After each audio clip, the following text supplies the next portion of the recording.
Tan books publish ചെയ്ത the life of Mary as seen by the mystics എന്ന വിശിഷ്ട ഗ്രന്ഥത്തിൽ മാതാവിനെ പറ്റി ഒത്തിരി വെളിപ്പെടുത്തലുകൾ നൽകിയിട്ടുണ്ട്.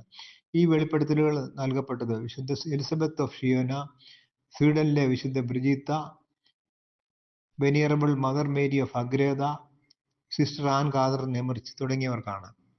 അതിൽ മംഗളവാർത്തയെപ്പറ്റി വളരെ വ്യക്തമായി പ്രതിപാദിക്കുന്നുണ്ട്. ബൈബിളിൽ നിന്ന് നമുക്ക് മനസ്സിലാകുന്നത് ഗബ്രിയേൽ ദൂതനാണല്ലോ മംഗളവാർത്ത മാതാവിനെ വെളിപ്പെടുത്തി കൊടുത്തത്.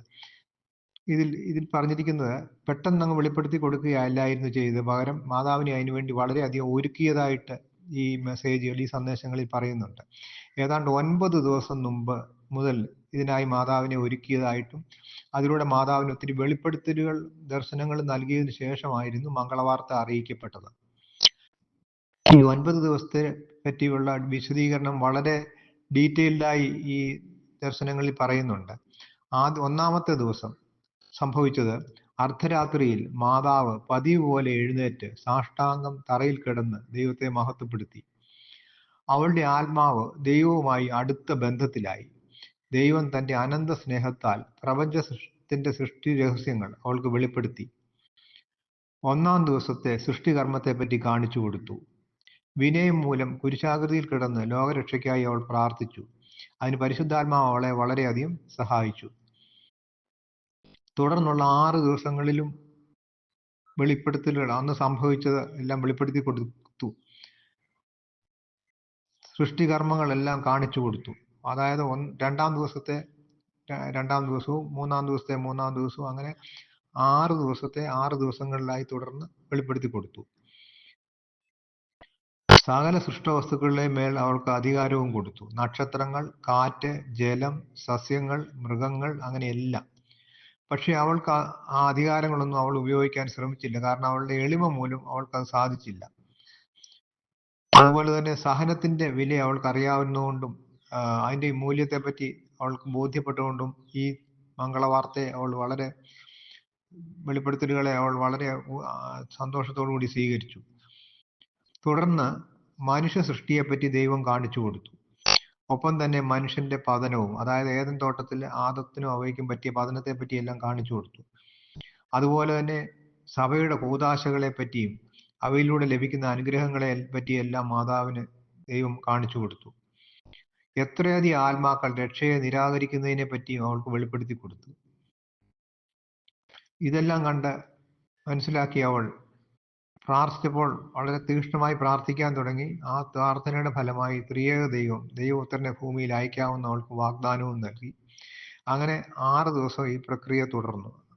7-ാം ദിവസം മാതാവിനെ മണവാട്ടിയായി സ്വീകരിക്കുന്നതായി ദൈവം വെളിപ്പെടുത്തി. ആ സമയത്ത് 2 സെറാഫുകൾ വന്ന് വിശിഷ്ടമായ വെള്ള വസ്ത്രം അവളെ ധരിപ്പിച്ചു. മനോഹരമായ ആഭരണങ്ങൾ, പാദരക്ഷകൾ, മോതിരങ്ങൾ, നെക്ലേസ്, ബ്രേസ്ലെറ്റ് തുടങ്ങിയവ എല്ലാം അവളെ അണിയിച്ചു. ഇവയെല്ലാം അവളുടെ ആത്മാവിന്റെ നന്മകളുടെ പ്രതീകങ്ങളായിട്ടായിരുന്നു നൽകപ്പെട്ടത്. 8-ാമത്തെ ദിവസം അർദ്ധരാത്രിയിൽ പ്രാർത്ഥിച്ചു കൊണ്ടിരുന്നപ്പോൾ ഇങ്ങനെ അവൾ കേട്ടു: എന്റെ തിരഞ്ഞെടുക്കപ്പെട്ടവളെ, കടന്നു വരിക. താഴ്മയുള്ളവരെ ഉയർത്തുന്നവനും ദരിദ്രരെ സമ്പന്നരാക്കുന്നവനും ആരോ അവൻ ഞാൻ തന്നെ. നീ എന്നിൽ കൃപ കണ്ടെത്തിയിരിക്കുന്നതിനാൽ ആഗ്രഹിക്കുന്നത് എന്തും ചോദിച്ചു കൊള്ളുക. നിന്റെ അപേക്ഷ ഞാൻ നിരസിക്കുകയില്ല. എന്റെ സാമ്രാജ്യത്തിന്റെ ഒരു ഭാഗം ചോദിച്ചാൽ പോലും ഞാൻ അതിനെ നിരസിക്കുകയില്ലെന്ന് ദൈവം വെളിപ്പെടുത്തി. മാതാവ് വളരെ എളിമയോടുകൂടി ഇപ്രകാരം മറുപടി നൽകി: ഒരു ഭാഗമല്ല, മുഴുവനായി ഞാൻ ചോദിക്കുന്നു. പക്ഷെ എനിക്ക് വേണ്ടിയല്ല, ലോകം മുഴുവന് വേണ്ടി, എൻ്റെ സഹോദരങ്ങൾക്ക് വേണ്ടി മാത്രം. അതിനുവേണ്ടി രക്ഷകനെ അയക്കണമേ എന്ന് അവൾ തീക്ഷ്ണമായി ആഗ്രഹിച്ച് വെളിപ്പെടുത്തി. അപ്പോൾ ദൈവം അവൾക്ക് മറുപടി നൽകി: നിന്റെ ആഗ്രഹം ഞാൻ അറിയുന്നു, രക്ഷകനെ ഞാൻ അയക്കാം. അതിന് മേരി വളരെ സ്നേഹവും താലും നന്ദിയാലും എരിഞ്ഞുകൊണ്ടിരുന്ന മാതാവ് ആ ദിവസം മുഴുവൻ നന്ദിയും സ്തുതിയും അർപ്പിച്ചു. തുടർന്ന് 9-ാം ദിവസം മനുഷ്യനോടുള്ള എൻ്റെ സ്നേഹത്തിൽ ഞാൻ സകലവും വ്യത്യസ്തമായും മനോഹരമായും സൃഷ്ടിച്ചു എന്ന് ദൈവം വെളിപ്പെടുത്തി.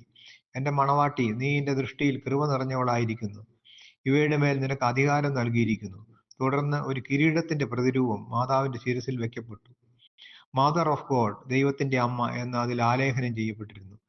പക്ഷേ ഇത് എഴുതിയവ മാതാവിന്റെ ശ്രദ്ധയിൽപ്പെട്ടില്ല. സ്വർഗവാസികൾ ഇത് കണ്ട് ദൈവത്തെ മഹത്വപ്പെടുത്തി. ഇത്രയൊക്കെ ആയിട്ടും രക്ഷകന്റെ അമ്മ ആകുവാനുള്ള വ്യക്തി താനാകുവാനുള്ള ചിന്തയും ആഗ്രഹവും അവളിൽ ഉദിച്ചില്ല. അതിന് കാരണം അവളുടെ ആഴമായ എളിമ മൂലമായിരുന്നു. ഒരിക്കലും അവള് രക്ഷകന്റെ അമ്മയാകുമെന്നുള്ള ചിന്തിക്കാൻ പോലും അവൾക്ക് കഴിഞ്ഞിരുന്നില്ല. സാത്താൻ ഇന്നും മാതാവിനെ ഭയപ്പെടുന്നത് മാതാവിന്റെ എളിമ കണ്ടിട്ടാണെന്ന് നമുക്ക് അറിയാമല്ലോ. അവൻ ഒരിക്കലും എളിമപ്പെടാൻ സാധിക്കുകയില്ലെന്ന് ഭൂതോച്ചാടകർക്ക് അവൻ വെളിപ്പെടുത്തി കൊടുത്തിട്ടുള്ളത് ഈ അവസരത്തിൽ വിസ്മരിക്കരുത്. അതാണ് മാതാവിന്റെ മുമ്പിൽ സാത്താൻ പരാജയപ്പെടുന്നതിന്റെ കാരണം. സാത്താനെ പരാജയപ്പെടുത്തുവാൻ എളിമ പരിശീലിക്കുന്നതിലൂടെ നമുക്കും സാധിക്കട്ടെ എന്ന് പ്രാർത്ഥിക്കാം. ആഴമാം എളിമയാൽ നിറയ്ക്കേണമേ അമ്മേ, നിറയ്ക്കേണമേ.